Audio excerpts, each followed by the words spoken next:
Hi guys, welcome back to Wessin the World, and I am Wes, and this is episode 2, Wessin the World. And this is just obviously just a podcast that I'm using for myself to, I don't know, just talk about some things. I've got some gossip, I've got some history, got some science, and I got some questions. So basically, I just went around to all my, my friends and asked them a lot of questions. Took some of the best ones, distributing it back out to you guys as answers. And this is mainly just a sort of an attempt at like trying to get the whole world to feel comfortable to express themselves in a video format on screen. So I've got a lot of friends. I've got a lot to say about depression, about anxiety, about their experience, but they lack the just the confidence to let go in front of a camera. I mean, I still don't have it 100%, but I know that I don't care how I come across to you guys because it's exactly the same as if I was talking to anyone else in the street. So I think it's just that kind of it's that kind of introduction of that environment in a space where you're not used to being in that kind of presence of a person. But this is what we're going to get onto anyway. So obviously the big question that I got asked this week, and I got asked this a few times. So basically the big question I was being asked. Oh, and I've got this headset on because this is the best way that audio sounds. I've tried with mics, I've tried with various things, but these headphones, ridiculous. Platonic. I think they're called Platronic. I am definitely looking for endorsement because these are amazing. But yeah, so the big question I got asked this week, and I'll be posing basically the question out to you guys as well. This is just my opinion, by the way. This is just to get shit started. This is just to get shit going. The conversation moving in directions.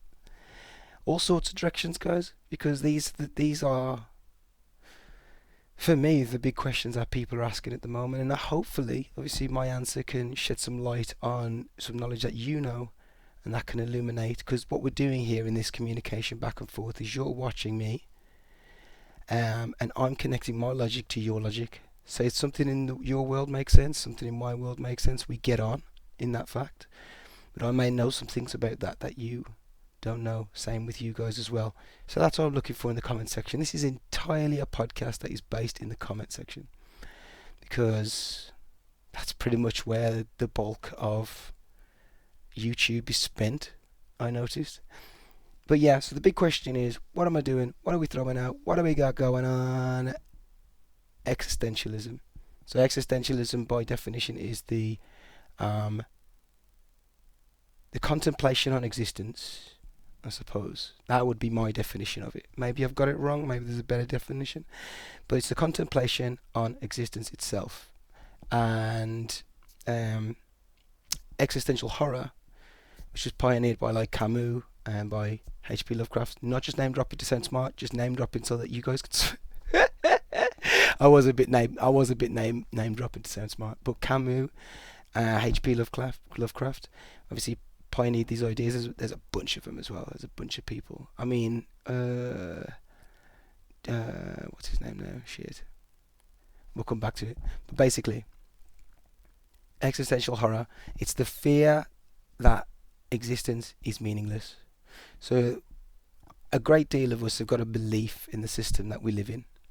And this is amazingly emphasized in this little diagram with shapes. And as you watch more of these, you'll learn that I love shapes, like geometry, ancient geometry, sacred geometry. It's incredible. Everything can be boiled down to shapes. And as I'll explain, so you got the whole thing was a circle, and then within that circle was a triangle, and within that triangle is a square, and then within that square is a circle. So it'd be best if I had like a diagram for this. So you got, basically, we live inside the planet.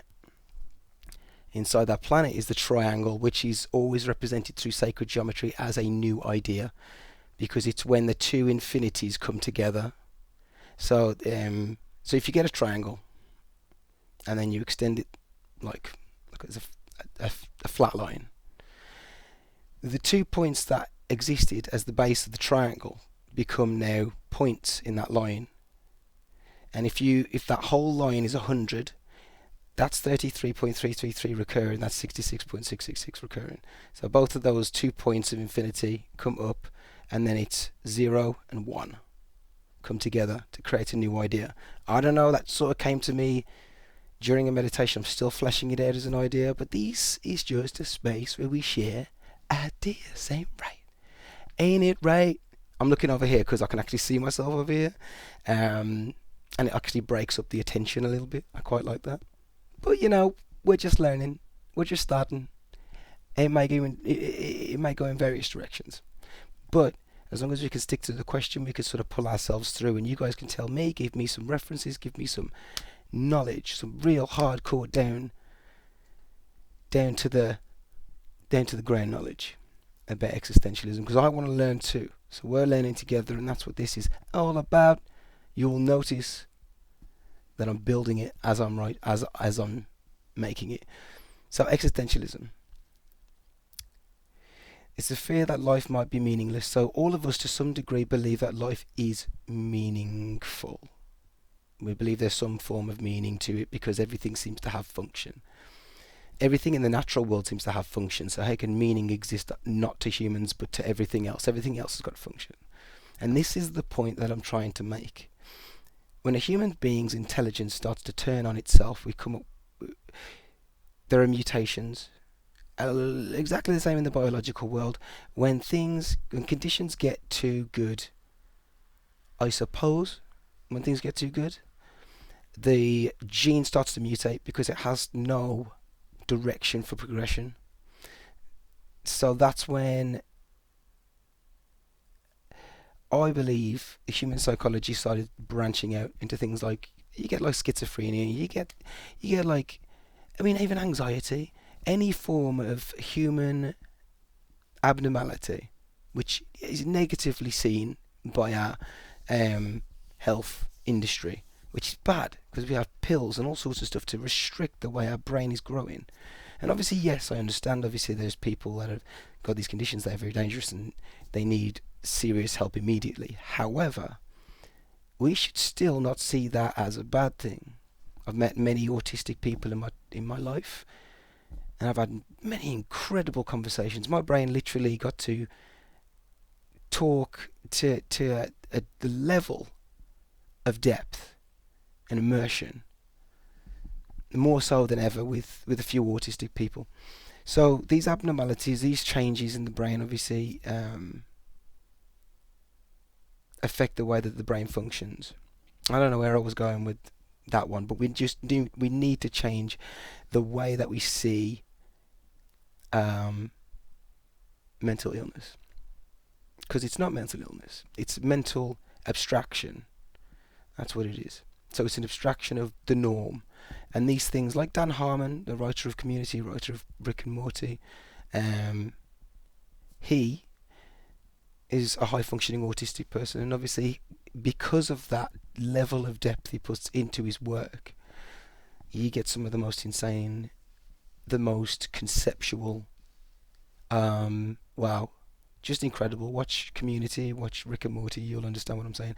But yeah, so coming back to Rick and Morty, that kind of idea is the human psychology, existential horror, the fear that the universe is meaningless. It only exists in the human world, because our intelligence has turned on itself to such a point, to such a degree, that we're questioning the question. We're sort of cancelling out. We're cancelling out the idea of the pursuit of all knowledge. We're getting so far, and we're thinking, oh, we're going to keep on going forever. This is exponential. You could just keep going forever. But no, there's a point you get to where you are able to dial back and be satisfied without progression, because it's only your biological urges that want to pursue further, get better, but you aren't a body. You're the awareness behind the body, watching the body in action. But obviously the whole thing together is you. But you can never forget that the awareness is just the awareness of all things. It's aware of emotions. It's aware of actions. It's aware of situations. It's aware of experiences.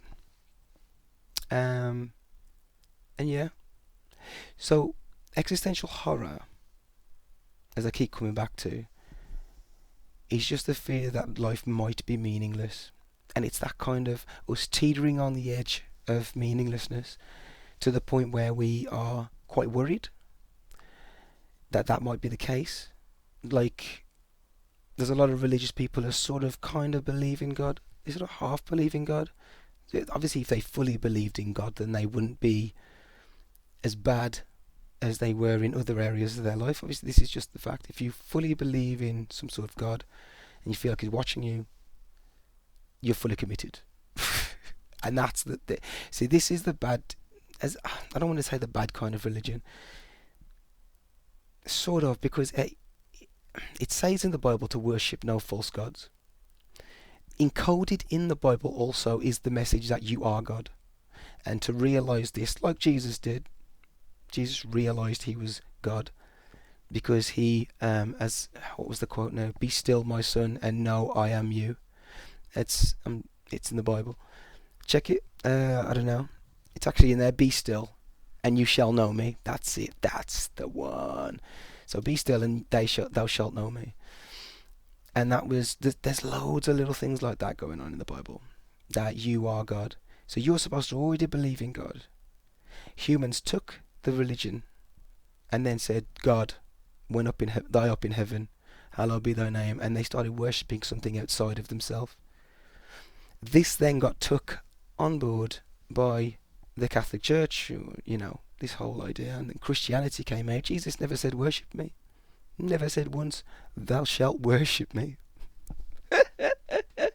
But they did. Call it Christianity. Oh, no, I'm getting a call off Ash.